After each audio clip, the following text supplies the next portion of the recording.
Praise the lord. March 14వ తేదీ 2025. ఈరోజు దేవుని వాగ్దానము. సముద్ర జలములను రాశిగా కూర్చువాడు ఆయనే. కీర్తనల గ్రంథము 33వ అధ్యాయం 7వ వచనం.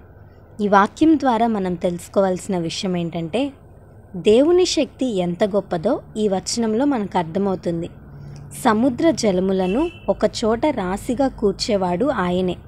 అంటే వాటిని పోగు చేసి ఒకచోట పెట్టేవాడు ఆయనే. వాటిని శాసించేది, వాటికి ఆజ్ఞాపించేది దేవుడే.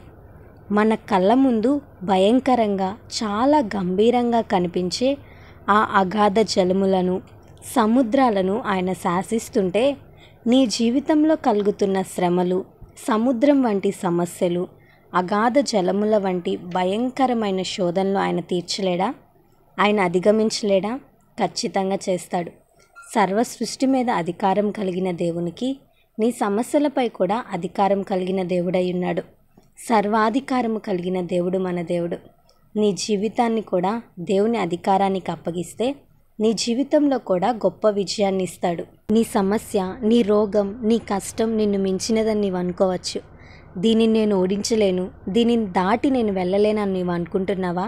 కానీ నీ దేవునికి సమస్తం సాధ్యం. భయపడుకు. చచ్చిపోవాలనిపిస్తుందా? ఇక నా జీవితం ఎందుకు అనిపిస్తుందా?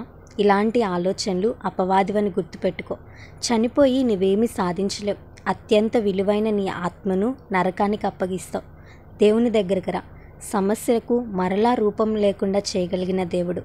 ఆయన దగ్గరకు నీ సమస్యను తీసుకొనిరా.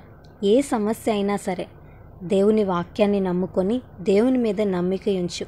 గొప్ప కార్యాలు చూస్తావు. ఈ వాగ్దానం దేవుడు మనందరి జీవితంలో నెరవేర్చునుగాక. ఆమేన్.